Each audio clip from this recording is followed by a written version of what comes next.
When my biography of Natasha Rambova first appeared 18 years ago, it received some excellent reviews, but it also revived an avalanche of controversy for the fact that it dared to propose that the wife of Rudolph Valentino was both his intimate lover and his artistic muse. She was the most hated woman in Hollywood, declared the reviewer in the New York Times, whose sweeping statement betrayed the fact that he would like to have seen her remain as such, in a popular but falsely created niche in history, as a meddlesome harpy, dismissed as nothing more than the girlfriend of Alla Nazimova, who was ambitiously linked to Rudolph Valentino in a marriage of convenience that would further her career in Hollywood at the expense of his. In order to logically present my case and establish Natasha Rambova as an important artist in her own right, worthy of reevaluation, and as a woman who was the object of Valentino's spiritual and physical affection, I had to deconstruct the rumors that had imprisoned the famous couple ever since the book Hollywood Babylon first appeared in 1975, with its farrago of fact mixed with a lot of fiction. The author of that book and its sequel, Kenneth Anger, set out to recast many of the idols of Hollywood history by presenting them in a new and uncomplimentary light, with the authoritative air of one who had been a bit player in an early Hollywood production of A Midsummer Night's Dream. The former child actor turned avant-garde film director attempted to expose the peccadillos of Hollywood's rich and famous, lacing his stories with a clever yet vicious and ironic humor that made an indelible imprint on the image of film culture. His work overshadows the less flamboyant and more scholarly accounts of cinema history and biography. Feasting on Dead Celebrities has become a highly successful publishing endeavor ever since then. But its entertainment value threatens the legacy of the relatively new art form of the cinema, whose authentic chroniclers must separate fact from fiction, history from hearsay, truth from theory. In Hollywood Babylon, Anger declared that Rambova and Valentino had never consummated their marriage, that Valentino and fellow actor Ramon Navarro were lovers, and that Navarro was murdered by an Art Deco dildo that Rudy had given him 45 years earlier. All of these claims I felt I disproved in my own book, but it has been difficult to dislodge the colorful lies that survive in proportion to their own audacity. But I did not come here to Turin to fight old battles. Others are here in this august assembly, ready to present new material that will reinforce my stance on the Valentino marriage and shed new light on the character of Natasha Rambova and Rudolph Valentino. Instead, I came here to look more closely at the artistic influence of Natasha Rambova, examine the reasons that compelled her to pursue the artistic course she did, and divulge some interesting facts that I was prohibited from including in my book when it was published. In her fascinating and scholarly book, editor Galen Studlar wrote an essay titled Alt Salomein Salome, Dance, the New Woman, and Fan Magazine Orientalism. There she showcased Valentino's movie The Sheik as a miscegenation drama wherein a white woman is violated by a man of color, an Arab. She points out that this film appeared in America at the same time as discussion was brewing over women's newly emergent sexual desires, while wave upon wave of immigrants from Eastern and Southern Europe were flooding American cities. In 1921, the 1921 film was an amazing box office success, The Sheik, and it further catapulted Rudolph Valentino to stardom. This was in spite of the fact that reviewers had dismissed the novel upon which it was based as a fictional shocker for flappers and a salacious fantasy formulated to titillate the new woman. Natasha Rambova is recorded as disapproving of The Sheik as a vehicle for Valentino. As we saw in the documentary this morning, she labeled it as trash. It could very well have been due to the controversial rape scenes included in Edith M. Hull's novel. Yet, at the same time, she also embraced the film and called it a godsend in her biography of Rudy. As I illustrated in my book, Rambova not only memorialized her lover with this illustration of him dressed as the sheep, she and their mutual friend Paul Ivanhoe took roles as extras in the movie itself. What is the explanation for this paradox? Why would an intelligent woman say one thing and then turn around and do another? My answer is that there is something higher, more psychological and even religious that attracted Rambova beyond the sexual undertones that energized the book and the film. My proposition is that it was the archetypal and mythological aspects of the role that motivated Rambova as she wrapped her lover in exotica in movie after movie, fortifying in him the archetype of the hero, rising from an exotic land, rescuing distressed females. I root my argument in the facts of her life. At an early age, Natasha Rambova, born Winifred Shaughnessy in Salt Lake City, was deprived of a strong male figure in her life, and she spent the rest of her years searching for it. Rambova's mother divorced her father, a colonel and a Civil War veteran, when the child was only 3. Thereafter, her nuclear family was primarily female, constituted by her mother, an aunt, and female cousins. This was not all that unusual, for her mother's family had been Mormon pioneers, and the tradition of multiple wives creating community under the protection and governance of a distant patriarch had been codified by tradition in Utah. While still a child, young Winifred was sent to Europe to study in an exclusive school for girls named Leatherhead Court outside of London. It was a lonely experience, one that scarred her emotional life, even as her intellectual life excelled. She recalled that she immersed herself in mythology and art in order to assuage the loneliness of those years. Quote, "My interest in mythology and legend began as a child, as I never read any other kind of book," end quote. Greek and Roman mythology, Nordic legends, Arabian tales, nothing escaped her attention as she tried to satisfy her insatiable need to lose herself in fantasy and fable. Summers were spent in France under the watchful eye of her aunt by marriage, the famous Elsie de Wolfe, whose Villa Trianon in Versailles was a veritable salon for celebrated figures and dignitaries, artists from all over Europe. The young girl excelled in languages and in drawing, and she took dancing lessons at the Paris Opera. All the while, she was introduced to some of the leading luminaries in the world of art. The roadmap was set as the girl matured into a woman. One could have predicted that the first love in her life would be a man from the exotic East, the Russian dancer Theodore Kozlov, for whom she designed sets and costumes while he bedded her. He changed her name from Winifred Shaughnessy to Natasha Rambova.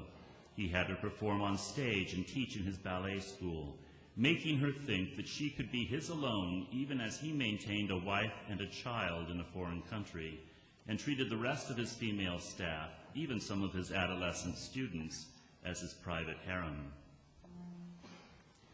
While Rambova was increasingly disappointed by the infidelity of her lover, she found solace and inspiration in art.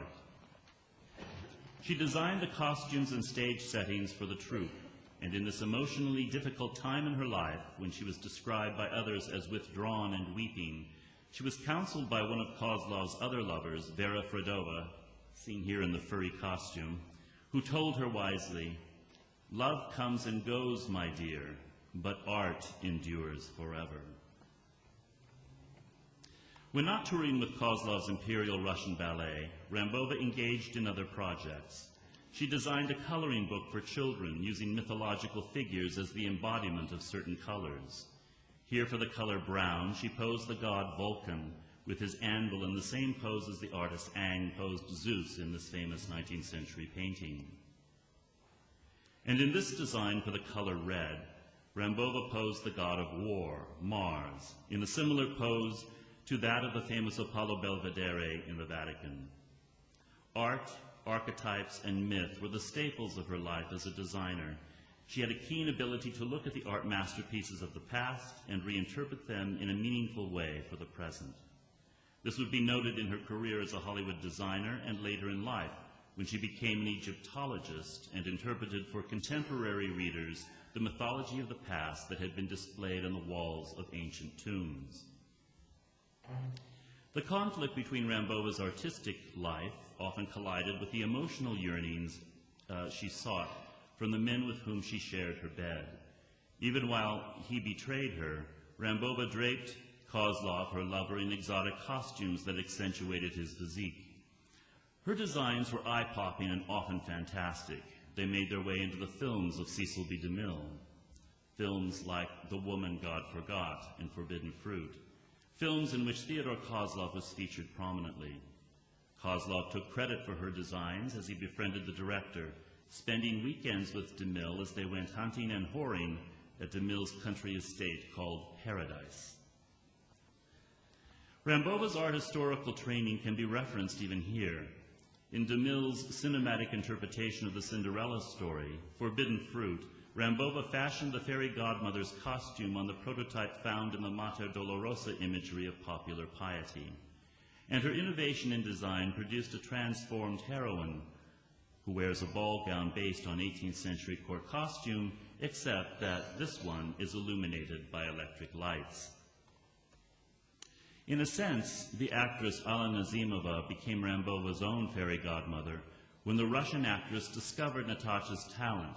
She hired her on the spot, releasing Rambova from the physical and psychological and artistic bondage Kozlov had imposed upon her. When Natasha packed up her things to leave, his response was to shoot her in the leg. One wonders whether or not Rambova learned any lesson about love from this encounter, but one can accurately surmise from this incident that she was becoming more confirmed in the idea that art and not amour would be her ticket to a life fulfilled. While serving as Nazimova's art director for such films as Billions, Aphrodite, Madame Peacock, Camille, and Salome, Rambova's knowledge of the latest developments in design mingled with her inventive twist in replicating images from the past. Here we see the theater set for Camille. Its staircase and torchères have been inspired by Hans Poelzig's 1919 design for a Max Reinhardt theater. Similarly, Nazimova's grand kimono, this is also from Camille, this is coming from a Ruhlmann design that was featured in the movie Camille. And for Salome, Nazimova's grand kimono in the final scene was derived from the peacock dress designed by Aubrey Beardsley, who illustrated Oscar Wilde's play nearly 30 years before. It should be noted that not all of Rambova's designs were unilaterally accepted by her collaboration with Nazimova. Here Rambova poses herself in a costume rejected for the Dance of the Seven Veils in the film Salome. The designer has allowed the photographer Edward Weston to capture the mystery of the veiled figure. Nazimova, on the other hand, was very proud of her lithe physique. She wanted to show it off and felt that this costume was too complex and it inhibited her exposition. Instead, she had the designer complement her figure in a white tube dress and use the sheer veil as a dance prop. Rambova's designs enhanced the looks of the aging actress. They gave her films some of the most memorable imagery in the history of cinema. This brings us to Rudolph Valentino and his lasting image in Hollywood film. But I feel that any discussion of Valentino needs to be placed in the context of the other men that Natasha Rambova loved and worked with. As we have seen, her designs for the Russian-born Kozlov, like those for Nazimova, made the aging Russian dancer look younger and more energetic on stage and in film. She adorned him in costumes that kept his exotic allure alive. Their relationship ended in violence. The Russian-born artist was younger than Rambova, but matched her intellect. He was the son of Nicholas Roerich, a painter and mystic who was the only artist ever nominated for the Nobel Peace Prize. Their relationship ended when Svetoslav was called to India by his father. He never returned. The fourth great love of her life, seen there at the end, became her second husband, Alvaro de Ursaiz. He was a Spanish nobleman who shared her love of archaeology. Yet their relationship soon became stressed by the forced separation caused by the conflicts of the Spanish Civil War. It ended when Alvaro fell in love with another woman during that separation. He annulled his marriage to Rambova and married the Duchess of Villahermosa, thus elevating Alvaro's status from count to duke. It can be said that Rambova only fell in love with men who had foreign accents. Here we have 2 Russians, a Spaniard, and an Italian. All 4 men were handsome. All 4 men were vain. 2 of them, Valentino and Roerich, prided themselves for the elegance of their wardrobe. Here we see Svetoslav Roerich with his father Nicholas. 2 of her lovers were amateur archaeologists. Alvaro loved investigating the ancient tombs of Egypt, while Svetoslav explored the ancient temples of India. 3 of her lovers indulged in painting. Valentino was only a clumsy beginner, but he was trying. Kozlov had a natural talent for sketching, but it was Svetoslav Roerich who excelled at art, following in his father's footsteps. His portrait of Rambova, seen here, is a lasting testimony to their short but exhilarating affair. Of all her lovers, Rambova exercised her greatest influence on Valentino. His athletic body became the object that she fashioned with a daring, stylish, and sometimes outlandish adornment. In the words of Emily Leider, quote, "From the start, Natasha used Valentino as her personal mannequin, turning his head and body into a canvas for her art." Rambova helped transform Valentino from the mustached villain of his earlier acting career into the polished and pomaded leading man he was to become.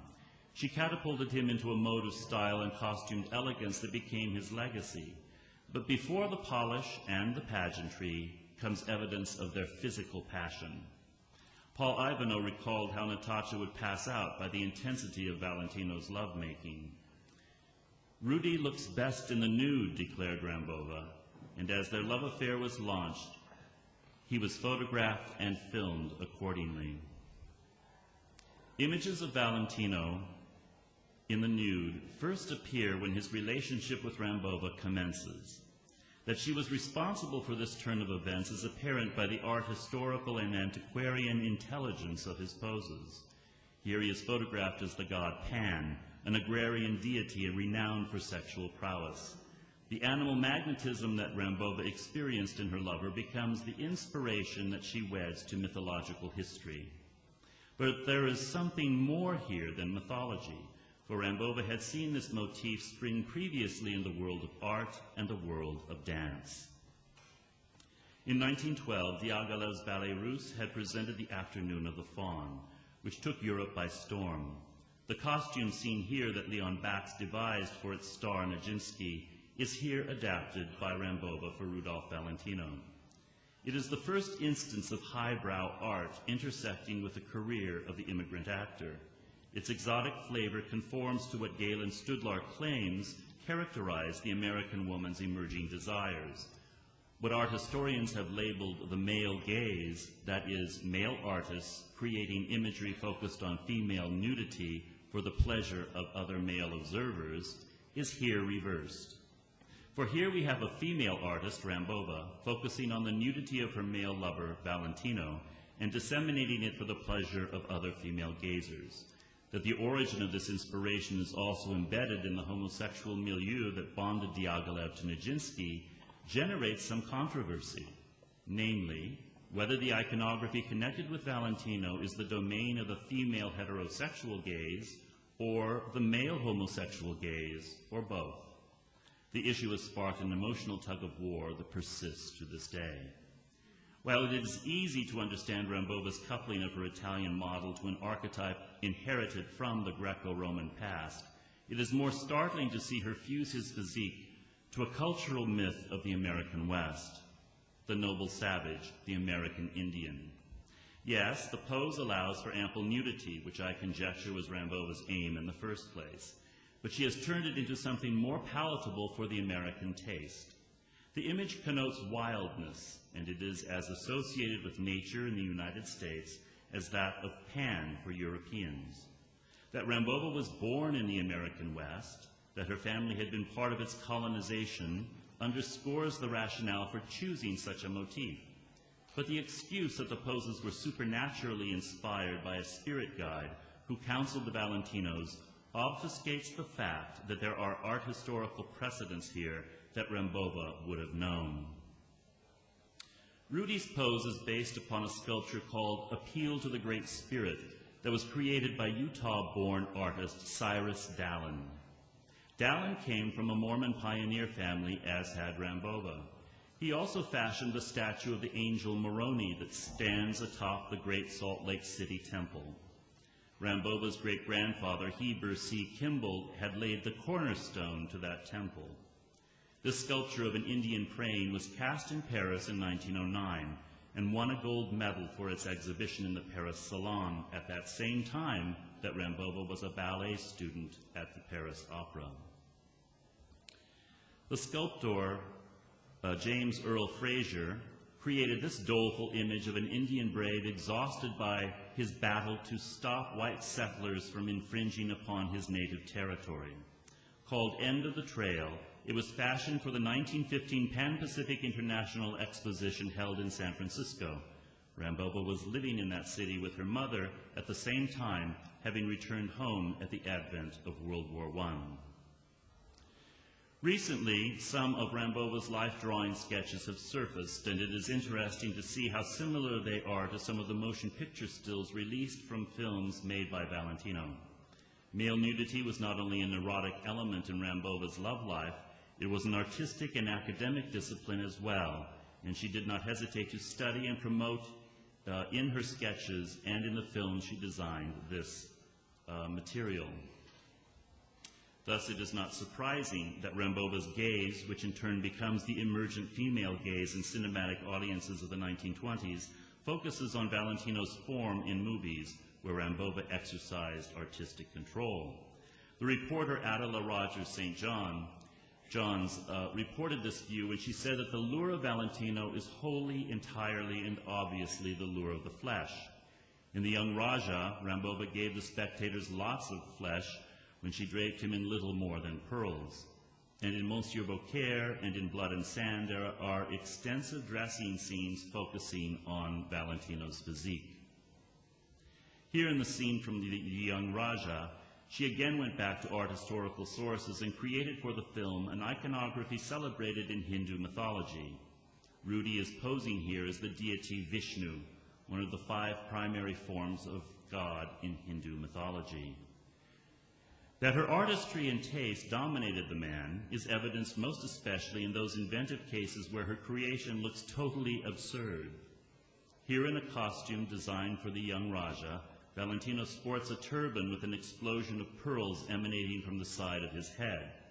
In instances like this, Rambova's miscalculation would be used by her critics against her. Just as the movie Monsieur Beaucaire would become her artistic Waterloo, when some declared that she had effeminized Valentino, hiding his masculinity underneath a wardrobe of satin costumes and powdered wigs. But the desire to embark upon a project that would invoke all things 18e was not just her idea, for he, who was partially French himself, loved to visit the Chateau Juan-les-Pins, the home of her adoptive father, Richard Hudnut, where sophisticated French culture was enshrined. Furthermore, the biographical influence of Rambova's adolescence colors this project for the years that she spent at Versailles with Elsie de Wolfe, whose favorite artist was Fragonard. This is the painting by Fragonard called The Swing.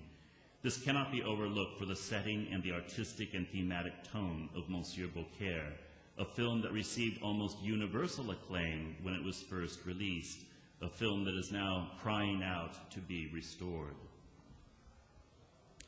Rambova's pride was hurt whenever criticism was leveled against her art. Some of the farmers of God's country had taken unkindly to the white wigs she sniffed.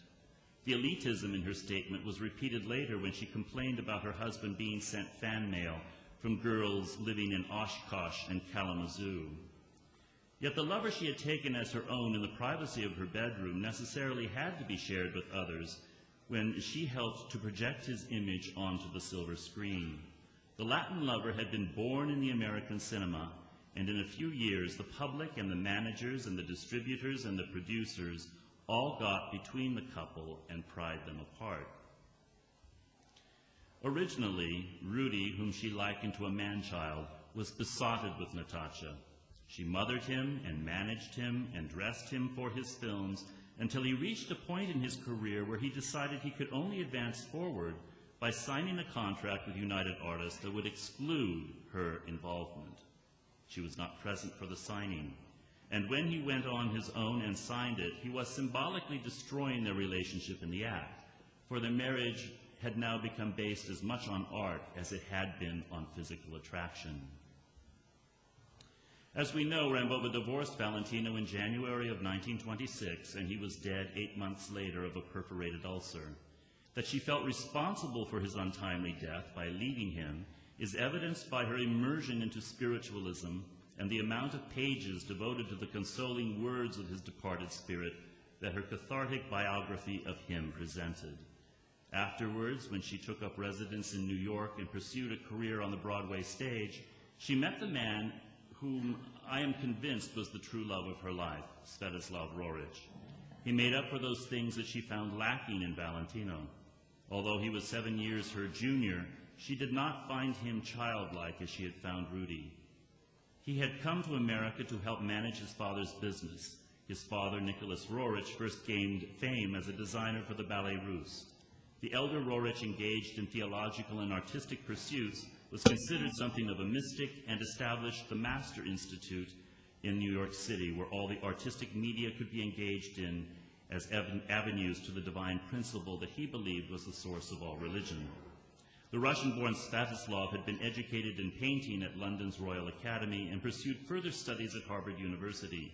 He loved animals, was interested in philosophy, and explored ancient cultures.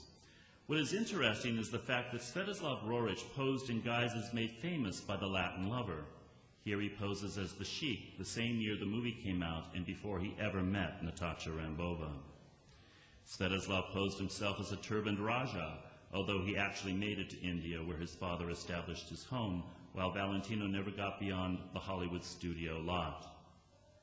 Roric also posed in Chinese garb the same year this publicity photo was released by Valentino. What Roric saw in himself vis-a-vis Valentino is difficult to say, but it would seem that these Orientalist costumes were more authentic to Svetoslav, whose family traversed Asia and planted lasting roots there. Rambova found Roric compelling. She moved into the Master Building on Riverside Drive, a 29-story skyscraper acquired by Nicholas Roric, where artists and scholars could live in low-rent apartments, form a community, and seek answers to metaphysical questions. There she and Svetoslav Roric became lovers. They planned to get married. They also planned to manage a school called the Museum of Religion and Philosophy that would bring all the arts together in a quest for the divine. Meanwhile, the elder Roric had relocated the rest of his family in India, leaving Svetoslav in charge of his American interests. As you can see printed here, Svetoslav Roric would act as the institution's president, while Rambova was appointed secretary-treasurer. Concerts, recitals, exhibitions, lectures, dramatic performances, radio talks, and even motion pictures were projects that would be sponsored by this school. All faiths would come under the institution's study, and yet the plan extended to esoteric groups as well. The paranormal, even secret societies, would be part of their investigation. Nothing would escape their study as they penetrated the mysteries through various art forms. Svetoslav Roric would teach courses in ancient art, and Rambova planned to teach courses in drama. The institution planned to open in January of 1931. But the dream was short-lived. Some of the female board members became jealous of Rambova's love affair with Svetoslav, and they reported their concerns to his father back in India. Nicholas Roric did not approve of his son getting involved with a woman who was reportedly tainted by the values of Hollywood. He canceled his son's position at the Master Building and ordered him back to India. These portraits of Nicholas Roric and Natasha Rambova were both painted by Svetoslav. He was forced to choose between his father's wishes and his lover's dreams. He chose his father, deserted his fiancée, and retreated to India. Rambova was devastated. In her anger, she threatened to sue Svetoslav for breach of contract. Ironically, Svetoslav eventually did marry, and she was none other than India's premier film star, Devika Rani. Apparently, the elder Roerich had no objections this time. What is interesting is the fact that Devika Rani looked exactly like Natasha Rambova. Just as Svetoslav had once posed in Oriental garb that mimicked Valentino's film career, so did Devika Rani continue to remind Svetoslav of his former love, that tainted icon of Hollywood glamour. As was her pattern in life, Rambova fled the difficult situation and took residence in Spain. While Valentino's manager, George Ullman, once likened Rambova to Cleopatra, it would seem that her charms were still able to exercise a fascination over men. Count Alvaro de Ursaiz became her fourth lover and her second husband. Because of her visit to Egypt with Ursaiz, she was able to see the course that would envelop the remaining years of her life. On Egypt, she wrote, "I felt as if I had at last returned home. The first few days I was there, I couldn't stop the tears streaming from my eyes. It was not sadness, but some emotional impact from the past, a returning to a place once loved after too long a time." After the Spanish Civil War, a second divorce, and a heart attack, Rambova's life became increasingly intellectual and spiritual. She studied in London with Egyptologist S.R.K. Glenville and returned to Egypt in 1946 to study symbols and system beliefs. She teamed up with Dr. Alexandre Piankov in further expeditions to help him edit and write his work on mythological papyri. By this time, her affairs were strictly intellectual, but her past reputation preceded her. Madame Piankov felt very uneasy whenever her husband was left alone with his celebrated colleague. More than 30 years after she had toured America with a Latin lover, an idea born in no small part due to her own artistic efforts, she would look back at those Hollywood years as important, for they taught her a lesson about the false illusions of glamour, as distinct from beauty, which she now saw as ultimately a spiritual quest. Her last years were celibate and ascetic, burdened by numerous infirmities. But it was in that state that she discovered that corporeal love no longer seemed important to her. For one who was in her lifetime the object of great physical passion, she now saw the true fulfillment of her mythological and artistic journey. She wrote her secretary, saying, "I have seen that smile of divinity which warms and breaks your heart as well. It is that smile, my dear, which makes all the thorns of the way not only bearable but blessed.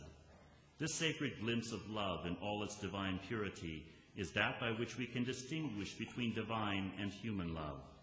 When one has contacted this source of love, the human counterpart is poor indeed." Thank you.